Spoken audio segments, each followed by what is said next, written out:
Nah saudara, saya ingin membuka firman Tuhan dari 2 Tawarikh 20 ayat 1 sampai dengan 4. 2 Tawarikh 20 ayat 1 sampai dengan 4. Demikianlah firman Tuhan.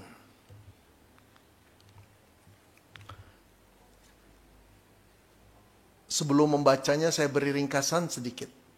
Saudara, kisah yang kita baca ini sebetulnya kisah tentang seorang anak Tuhan yang bernama Yosafat. Statusnya Raja Yehuda pada saat itu. Dia pada umumnya adalah raja yang baik di mata Tuhan. Dia memerintah Israel atau kerajaan Yehuda juga sangat baik. Israel dalam keadaan makmur dan dilarang untuk menyembah berhala-berhala. Tuhan senang pada Yosafat, Tuhan memberkati dia. Tapi di tengah-tengah kehidupan yang baik, lalu muncullah masalah. Inilah yang akan kita baca. Ayat pertama. Setelah itu Bani Moab dan Bani Amon datang berperang melawan Yosafat. Bersama-sama sepasukan orang Meonim. Datanglah orang memberitahukan Yosafat. Satu laskar yang besar datang dari seberang laut Asin. Dari Edom menyerang tuanku. Sekarang mereka ada di Hazeson Tamar, yakni En-Gedi. Yosafat menjadi takut, lalu mengambil keputusan untuk mencari Tuhan. Ia menyerukan kepada seluruh Yehuda supaya berpuasa. Dan Yehuda berkumpul untuk meminta pertolongan daripada Tuhan. Mereka datang dari semua kota di Yehuda untuk mencari Tuhan. Saudara, pernahkah saudara dicengkeram oleh perasaan takut yang luar biasa? Yang membuat saudara tidak berdaya, terpenjara. Rasanya tidak bisa apa-apa kecuali memikirkan persoalan yang mencengkeram rasa takut saudara itu. Kalau pernah, kapan terakhir kali saudara mengalami perasaan takut seperti itu? Udah lama sih Pak. Ada yang mengatakan minggu lalu Pak. Ada yang mengatakan sekarang juga lagi takut Pak. Itu tampak dari wajahmu. Walaupun ditutup masker, matamu penuh ketakutan. Saudara, apa sih penyebab saudara merasakan takut? Dari buku psikologi yang saya baca, saudara, kalau dikaitkan dengan penyebab bersamaan dengan waktu.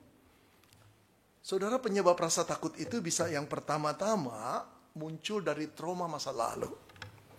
Entah saudara pernah dibully oleh seseorang, baik secara fisik maupun verbal. Entah saudara disakiti bahkan dianiayai, juga KDRT misalnya saudara. Entah saudara pernah disiksa oleh sekelompok orang atau satu orang. Dan ketika saudara mengingat hal itu, timbul trauma dalam diri saudara. Tidak mudah bagi seorang gadis yang pernah dilecehkan, saudara, lalu lewat malam hari ada sekelompok pemuda di ujung gang untuk dilalui. Tidak mudah. Trauma itu ngebayang lagi. Saudara, ketakutan bisa datang karena trauma masa lalu. Tapi ketakutan juga bisa datang karena bayangan buruk pada masa depan. Belum terjadi, tidak terjadi pada diri kita. Tapi ketika membayangkan saja sudah menimbulkan gelisah dan ketakutan yang luar biasa.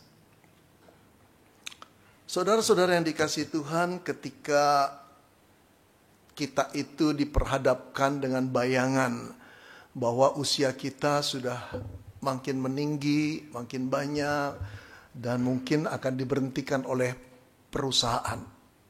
Ketika anak-anak muda masuk dengan kepintaran yang luar biasa, kita selalu cemas dan gelisah. Kapan kita diberhentikan oleh perusahaan? Belum terjadi. Tapi ketakutan itu sudah menghantui kita. Saudara-saudara, begitu juga bagi kita pembisnis. Kita tahu bisnis makin sulit, apalagi 2003 diprediksi akan terjadi resesi. Kita melihat apa yang telah kita capai dengan penuh ketakutan. Besok mobil ini akan lenyap. Besok rumah kita akan lenyap. Besok perusahaan ini akan pilot. Aduh, rasanya stres sekali. Betul tak? Nah, bagi engkau para mahasiswa, Sudah tahu ada ujian di depan, kau sudah persiapan. Tapi begitu bangun pagi dicengkram ketakutan. Apalagi ujian itu ujian sidang, komprehensif saudara ya. Bisa sesuatu yang sudah disiapkan lenyap semua. Karena apa? Ketakutan membayangkan hal buruk terjadi. Tapi ketakutan juga bisa muncul saudara dari persoalan berat yang saat ini sedang dihadapi. Ini bukan ketakutan imajinatif saudara. Bukan futuristik, tapi ketakutan yang saat ini sedang dihadapi. Kalau saudara punya pinjaman pinjol saudara, sekian besarnya, dan saudara tahu saudara tidak mampu untuk melunasinya. Lalu debt collector itu terus mengintimidasi saudara.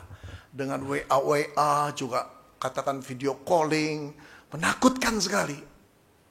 Karena engkau tidak punya kekuatan untuk boleh menanganinya. Wow, stres lah saudara. Ketakutan itu menjadi ketakutan real.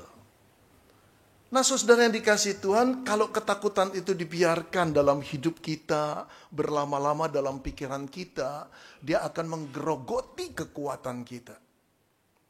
Jiwa kita akan stres, bisa juga depresi. Karena ketakutan itu memenjara kita. Seorang bapak saudara menatap dengan pandangan kosong ketika saya bertanya, jadi bagaimana Bapak mengatasi persoalan ini? Dia berkata, saya takut Pak Benny. Saya betul-betul takut. Takut akan hari depannya. Persoalannya begitu besar.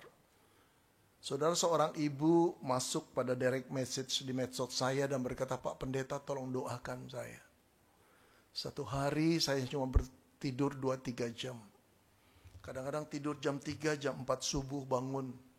Baru 2 jam sudah bangun. Jiwa saya stres Pak. Saya takut sekali dengan persoalan saya ini. Sudah 2 tahun seperti itu saudara. Saudara bisa bayangkan satu jiwa yang terpenjara oleh perasaan takut. Nah apa yang menakutkan saudara saat ini? Ketakutan traumatik yang pernah saudara alami?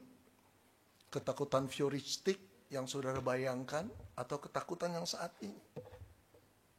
Saudara, tapi kita mesti fair. Ketakutan itu tidak selalu negatif sebetulnya. Ada ketakutan-ketakutan yang bersifat positif, saudara. Contohnya apa, Pak? Kalau saudara takut jalan saudara tergelincir, saudara akan waspada dengan langkah-langkah kaki saudara. Ya. Kalau saudara takut masa depan saudara tidak terpelihara, menderita, saudara mulai menabung atau asuransi. Itu ketakutan positif. Kalau saudara takut tidak punya teman, perbaiki tingkah laku saudara, cara pikir saudara, betul gak? Jangan egois, jangan mau menang sendiri. Kalau saudara takut kolesterol saudara meninggi, ya perbaiki diet saudara. Itu ketakutan yang positif. Tapi ketakutannya negatif adalah ketakutan yang memenjara jiwa kita demikian rupa. Sampai-sampai kita tidak lagi bisa percaya pada Tuhan.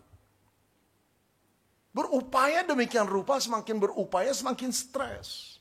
Semakin tidak merdeka, saudara.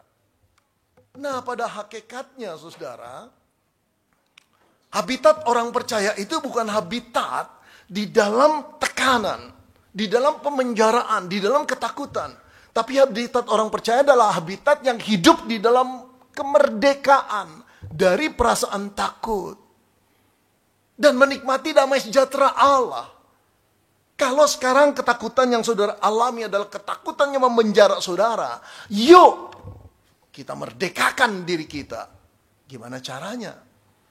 Saudara, dalam beberapa menit ke depan saudara akan mendengarkan firman yang membuat saya berdoa agar saudara dibebaskan dari perasaan takut itu.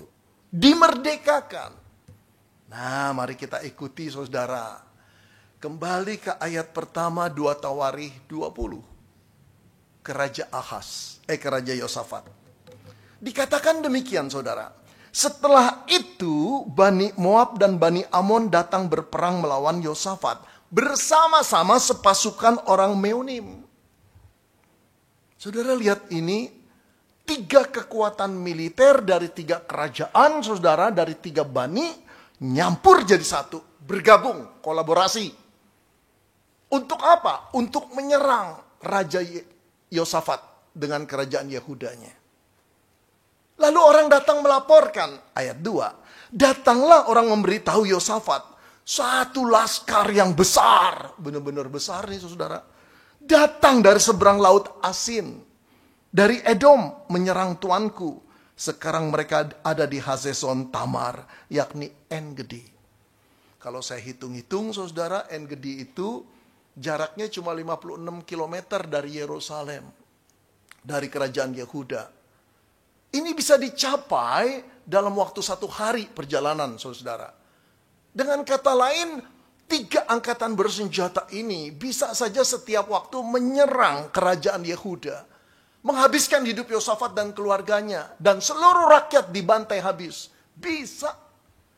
Saudara-saudara yang dikasihi Tuhan, ancaman ini bukan ancaman fiktif, imajinatif, traumatik. Bukan. Ini ancaman yang real, benar-benar ada. Nah, ketika mendengar ancaman itu, bagaimana perasaan Raja Yosafat? Ayat ketiga A mengatakan, Yosafat menjadi takut. Saudara, raja yang punya prestasi yang besar itu sekarang menjadi takut. Memalukan, bukan? Saudara, sebetulnya Yosafat bukan seorang penakut. Ia punya banyak pengalaman perang, pencapaian-pencapaian kemenangan, ahli strategi perang. Tapi kalau digambarkan ia menjadi takut, itu berarti Yosafat menyadari persoalan sekarang yang dia hadapi itu di luar kemampuannya untuk mengatasinya. Saudara, ini ibarat seorang anak kecil yang berlari dikejar oleh puluhan anjing yang akan menggigitnya. Mustahil bisa lolos. Saudara, ini ibarat seorang mbah tua yang berusaha menahan pintu rumahnya, saudara, untuk agar lahar Merapi itu yang meleleh dari atas itu tidak terkena rumahnya dan dirinya. Mustahil dilakukan. Ini yang membuat Raja Yosafat takut. Setelah itu apa yang dia lakukan? Nah, saya ingin bertanya pada saudara, kalau saudara berada di posisi Raja Yosafat, engkau raja. Di bawahmu jutaan orang, nasibnya ada di tanganmu dan keputusanmu. Apa yang kau lakukan? Saudara, paling tidak kita manusia modern harus berpikir kreatif. Tanggung jawab mendesak kita untuk do something, betul? Jangan cuma tenggelam di dalam ketakutan gak berbuat apa-apa. Kita seorang pemimpin, kita seorang raja. Ada banyak nasib orang di tangan kita. Paling sedikit kita akan berkata pada diri kita sendiri, do something. Ayo lakukan. Apa yang harus kulakukan? Paling enggak engkau bisa melakukan nego-nego diplomatik. Betul gak? Kirim utusanmu.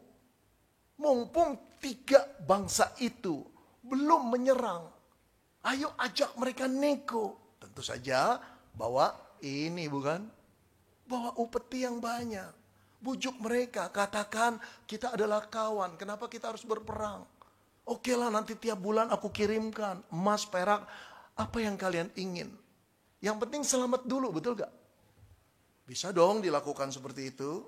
Atau yang kedua, kalau lobi-lobi diplomatik itu gagal, jangan lupa di sekitar Raja Yehuda, kerajaan Yehuda, ada banyak raja-raja lain. Ada kerajaan Israel kok, ada Raja Ahab di sana. Pernah join, pernah fit sama-sama. Dan mari kita mengadakan pertemuan-pertemuan singkat dan cepat untuk meminta bantuan kerajaan-kerajaan di samping kita. Tentu saja bahwa ini, iya kan, janjikan mereka, berikan mereka sesuatu yang berharga. Kalau mereka mendukung, pasti 3 kerajaan, angkatan militer 3 kerajaan itu tidak ada artinya. Kalau mereka tidak mau, kalau nego-nego gagal, jangan nyerah. Betul gak? Ayo, bukankah kita yang menjadi Raja Yosafat penuh pengalaman perang? Itu cukup untuk mengatur strategi ketika 3 kerajaan itu menyerang.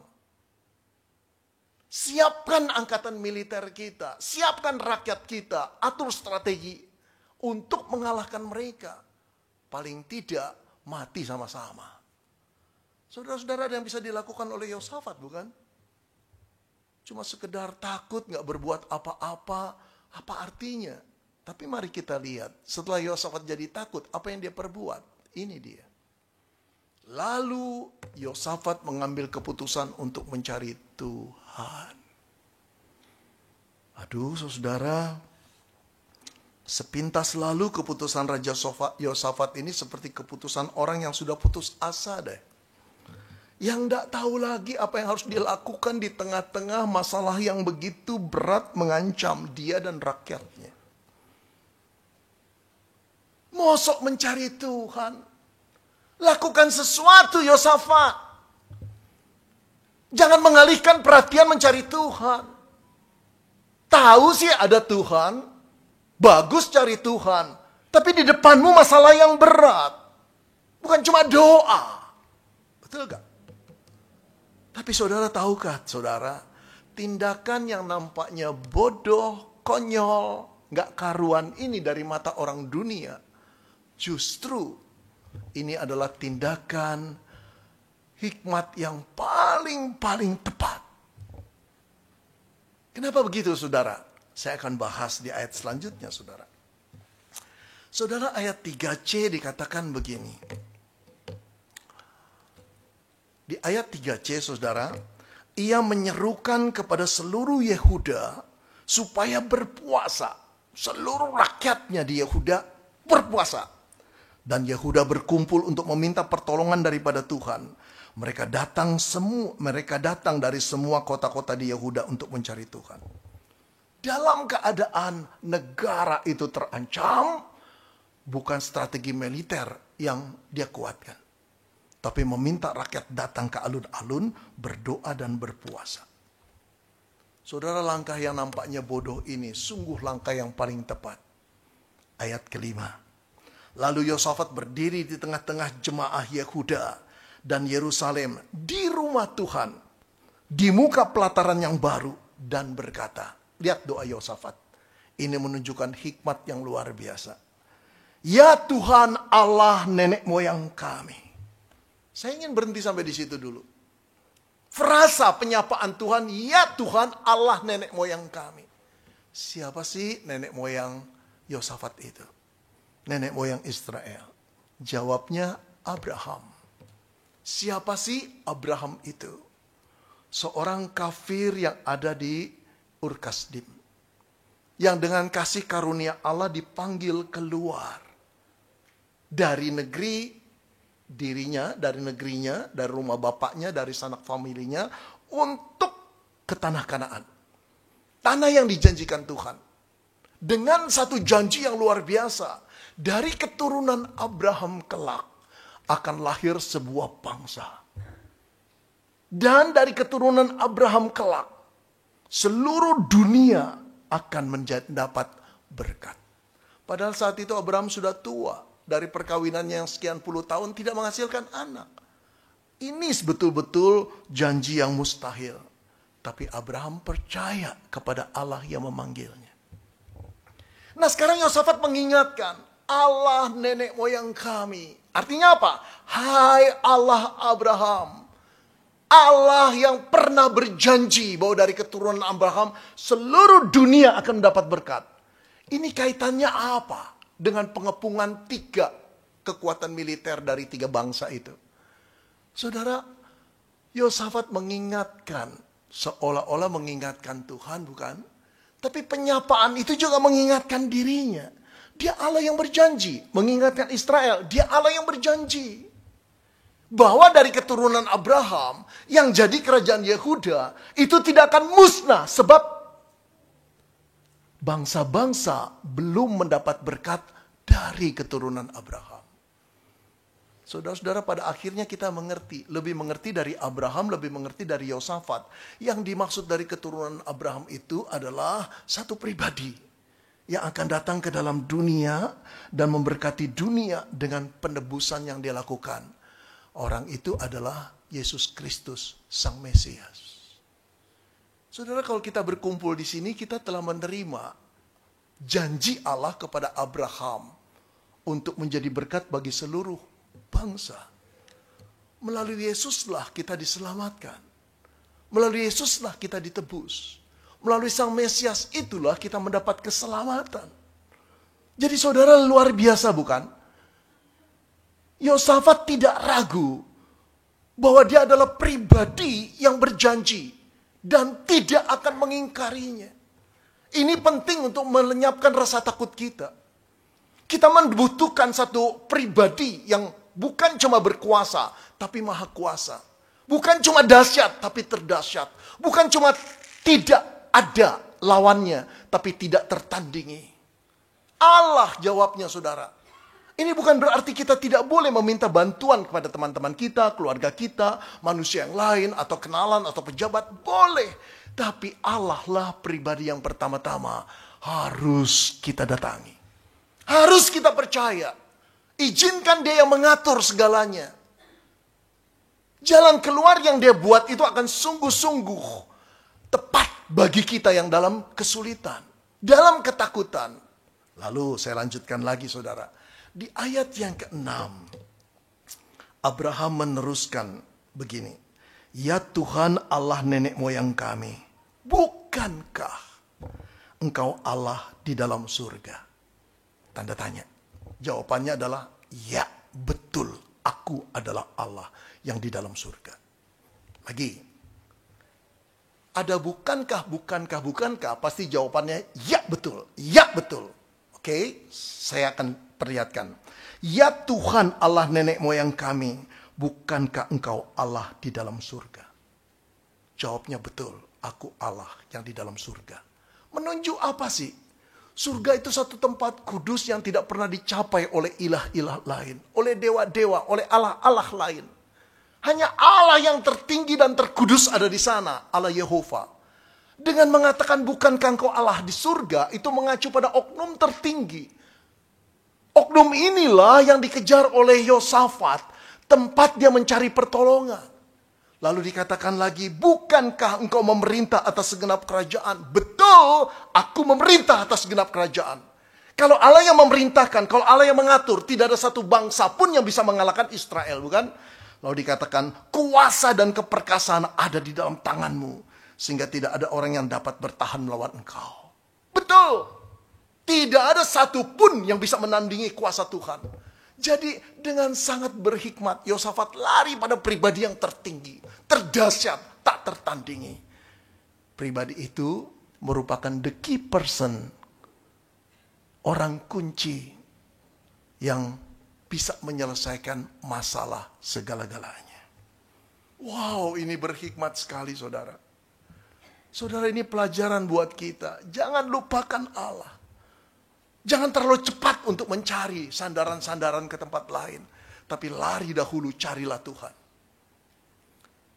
Saudara, nama ibu ini adalah Siti Mafirah. Seorang ibu tengah baya yang sedang dirundung banyak kesulitan. Jiwanya tertekan dan penuh rasa takut. Karena tiap kali dia ditagih oleh debt collector. Seluruh keluarganya lesu saudara. Begitu muncul WA, bunyi HP mereka enggan mengangkatnya. Saudara, mereka punya masalah, mereka berhutang. Dan hutang itu dengan tidak membayar cicilannya, bunga berbunga semakin banyak. Saudara, mereka punya tetangga, mereka punya saudara, mereka punya kenalan. Tapi tidak pernah bisa membantu melunasi hutang dia. Ada yang mau membantu, tidak mampu. Ada yang mau, ada yang mampu, tapi tidak mau membantu. Sama juga bohong kan? Tapi saudara tahu, Ibu Siti Mafirah ini tahu the key person yang bisa menyelesaikan utangnya. Dia menunggu orang itu datang. Walaupun dia tahu dia harus menunggu berjam-jam, berdesakan dengan orang banyak. Dia ingin memohon pada the key person ini. Saudara, berjam-jam dia berdiri. Akhirnya orang itu benar-benar muncul. Ada banyak orang yang berdesak-desakan untuk melihat orang itu. Tapi dia tidak mau kalah. Dia menerabas masuk, menyingkirkan pas pampres. Lalu dia berteriak, Pak Jokowi, tolong saya, Pak. hidup saya susah, saya orang miskin, saya punya banyak hutang, Pak. Pak Jokowi memegang tangannya. Berapa hutang ibu? 3 juta, Pak. Tenang ya, Bu. Catat namanya. Selesaikan. Saudara, dia datang pada orang yang tepat. Orang yang mampu dan punya hati. Saudara, kalau engkau dan saya tahu siapa the key person yang bisa menyelamatkan dan mereda ketakutan kita, cari orang itu. Seorang bisnismen berkata, capek Pak Beni berbisnis dengan pemerintah. Diombang-ambing dari satu pintu ke pintu ini, dari satu meja ke meja ini. Tapi pengalaman saya sekarang, ketika ada proyek yang besar, saya cari the key personnya siapa. Siapa orang kuncinya? Siapa yang paling tinggi? Udah di sini saja, selesai semua. Oh, itu hikmat dalam bisnis ya. Tapi kalau kita punya urusan, punya masalah yang di luar kemampuan kita, kau tidak boleh mengabaikan Tuhan. Kau tidak boleh menganggap sepi Tuhan. Engkau tidak boleh pertama-tama mengandalkan koneksimu, kekayaanmu untuk menyuap orang-orang itu. Tapi engkau harus datang dengan rendah hati kepada Tuhan di dalam doa. Ketika anak-anak Tuhan mulai berdoa, setengah persoalannya sudah selesai. Dan Tuhan senang dipercaya. Tuhan senang dipercaya. Di sisi lain Tuhan tersinggung kalau engkau tidak mempercayai Dia. Ketersinggungan Tuhan membuat Dia seringkali membiarkan engkau dengan langkah-langkahmu sendiri. Sampai mentok. Nggak ada lagi pertolongan. Baru ketika engkau berkata, tolong aku Tuhan. Dia datang. Percayai Tuhan. Ketika Sang Mesias itu datang menjadi manusia dan bernama Yesus. Dia kecewa dengan murid-muridnya yang mengandalkan diri untuk menedakkan angin ribut. Menyelamatkan perahu mereka dari badai angin ribut. Ketika angin ribut itu telah ditenangkan, dia berkata, mengapa kamu begitu takut? Mengapa kamu kurang percaya? Yang Tuhan ingin apa? Jangan takut. Loh, gimana caranya? Percaya kepadaku. Saudara, itulah yang dipunyai Daud ketika dia dikepung oleh orang-orang Filistin yang menginginkan jiwanya. Daud berkata, ketika aku takut, aku ini percaya kepadamu. Itulah iman yang Tuhan inginkan dari engkau dan saya. Ketika takut, jangan lari ke manusia. Lari ke Tuhan dulu. Ceritakan pada beliau, serahkan pada beliau. Jangan mau pikul diri sendiri. Beban itu terlampau berat buatmu dan buatku. Putus saraf kita. Serahkan pada Tuhan.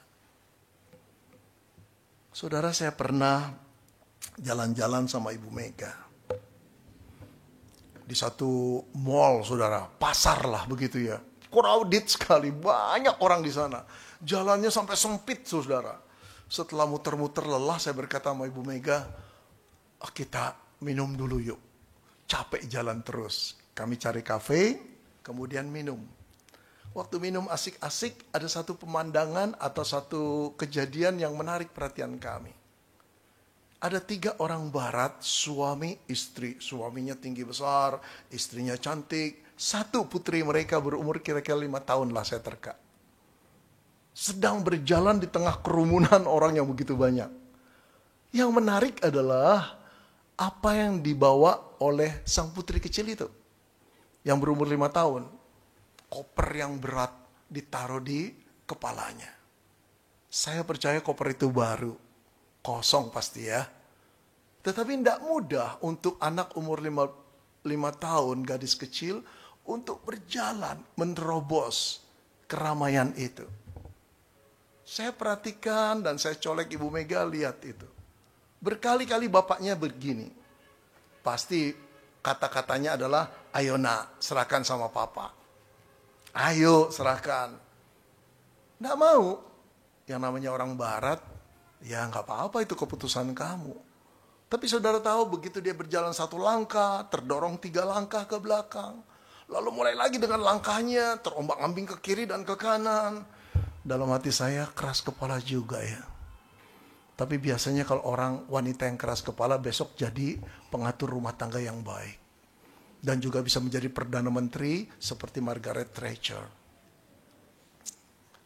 Saudara-saudara yang kekasih, saya bilang sama Ibu Mega, ada berapa banyak orang Kristen yang keras kepala seperti itu. Mau memikul koper di kepalanya. Gadis kecil itu di dalam kenaifannya, dia tidak pernah tahu betapa tingginya ayahnya. Dia tidak pernah tahu betapa kuatnya ayahnya. Bukan cuma mengangkat kopernya tanpa rusak, tapi sekaligus menggendongnya dengan aman.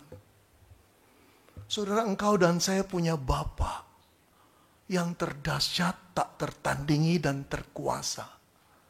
Yang jalannya tak terselami. Ayo serahkan itu. Jangan bicara soal hati Allah. Kalau putranya sudah dikorbankan buatmu dan buatku, masihkah kau ragukan kesetiaannya, kasihnya? Ketika kita datang dan berkata, Bapa, aku punya persoalan. Dia paling senang dapat laporan seperti itu. Dia menyimpan setiap air mata kita di dalam kirbatnya. Itu menandakan dia tidak melupakannya. Dia tetap ingat tangisanmu, dia tetap ingat persoalanmu. Kalaupun dia belum bertindak, itu bukan berarti dia tidak mau menolong. Tapi belum waktunya dia menolong. Tidak akan pernah engkau dan saya, saudara, ditinggalkannya. Dia tidak senang engkau dan saya hidup di dalam ketakutan. Karena pada waktu Sang Mesias yang dijanjikan itu mau turun menjadi manusia. Berita yang dibawa malaikat kepada para gembala apa? Jangan kamu takut. Dia adalah antitesa daripada ketakutan manusia. Dia datang untuk membawa damai sejahtera melalui penebusan yang dilakukannya. Saudara, dia pernah takut di Taman Getsemani. Antara meminum cawan pahit dan menghindarinya. Tapi dia tahu demi kita tidak takut lagi. Dia yang meminumnya. Dengan cara apa dia mengatasi ketakutan dirinya? Jadilah kehendakmu Bapa. Dia menyerahkan kepada Bapaknya. Sejak itu saudara lihat tidak ada ketakutan lagi di dalam dirinya. Diadili dan diadili dengan tidak adil, dia tidak takut.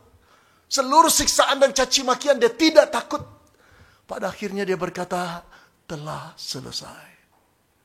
Selesai apa? Selesai menyelesaikan ketakutanmu dan ketakutanku. Menyelesaikan ketakutan manusia. Apa ketakutan manusia yang terbesar? Ternyata bukan soal pangan, bukan soal papan, saudara. Soal kematian yang akan menjadi bagianmu dan bagianku. Ada banyak orang Kristen yang sudah beriman pun takut dengan kematian. Bisa jadi saya juga takut, saudara. Karena kematian itu adalah pengalaman yang belum pernah kita alami, bukan? Tapi apa yang membuat kematian itu tidak lagi menakutkan? Janji Tuhan. Barang siapa yang percaya kepadanya tidak akan binasa selama-lamanya. Aku akan ada bersama dengan engkau selama-lamanya. Janji itu bisa kita pegang. Karena orang yang mengucapkannya adalah orang yang berintegritas. Orang yang tak pernah ingkar. Yesus namanya. Saudara-saudara, datang pada Yesus. Bahkan musuh yang terbesar yang namanya kematian telah dia patahkan dengan kebangkitannya. Satu kali saudara, saya KKR di satu tempat 3 hari lamanya. Lalu di hari saya mau pulang besoknya, saya tinggal di rumah majelis. Jam 12 malam atau jam 11 malam. Bapak majelis ketok kamar saya masih belum tidur. Pak Beni, ada mantan majelis yang sedang sakit. Mau gak Pak Beni nemani saya nengok orang itu? Namanya Pak Simanjuntak. Oke Pak. Kami pergi. Setelah sampai di sana, saudara, Bapak majelis itu nerangin saya. Ini keluarga Pak Beni mengharapkan Pak Simanjuntak itu tetap kena kanker ganas, saudara. Mujizat terjadi. Oh iya Pak. Lalu ketika saya masuk kamarnya, di kamar yang sempit itu saudara ada mungkin hampir 10 orang saudara-saudara dan juga ada orang lain barangkali ya yang sedang bernyanyi, Allah kuasa melakukan.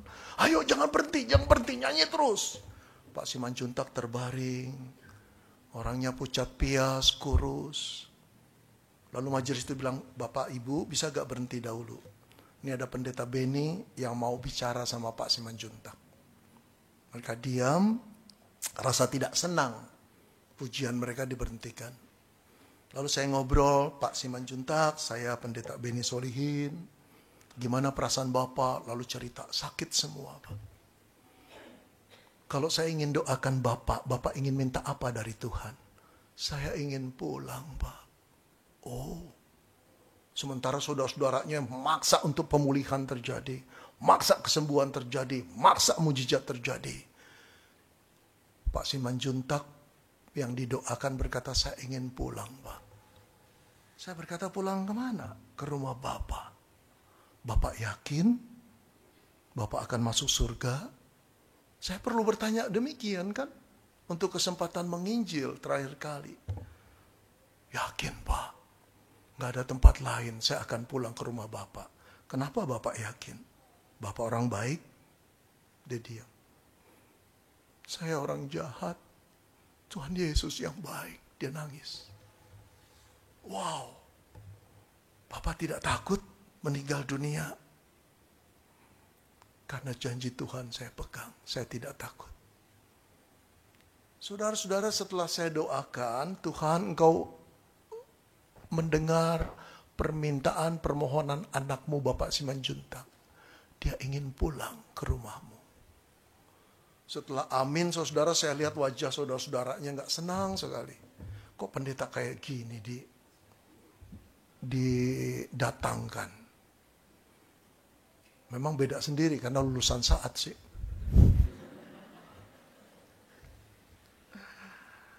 Saudara-saudara, jam 6 pagi, ketika saya sudah bangun, saya siap-siap untuk pulang. Bapak majelis itu mengetuk pintu kamar saya dan berkata, Pak Beni, Pak Simanjuntak telah pulang.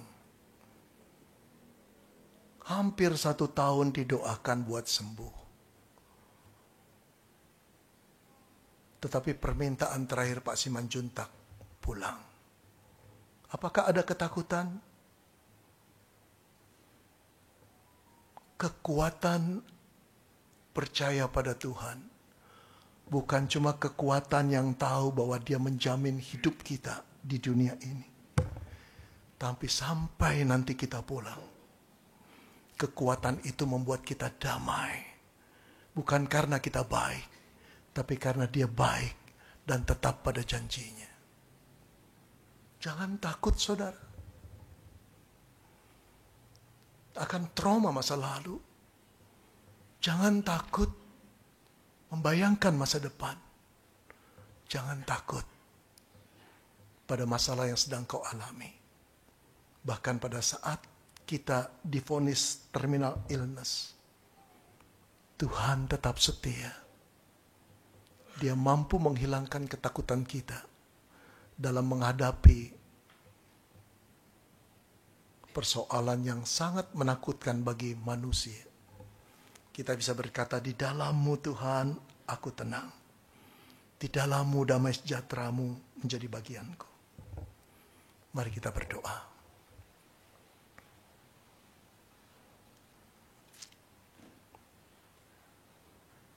Saudara, maukah engkau datang pada Tuhan dan berkata, Tuhan, aku tidak mau lagi takut. Aku mau datang mencari Tuhan dan mempercayai isi koperku kepadamu. Aku lelah dan stres, bahkan depresi, mengangkat terus beban koper ini. Terlalu berat bagiku. Ampuni aku kalau aku mengabaikan Engkau.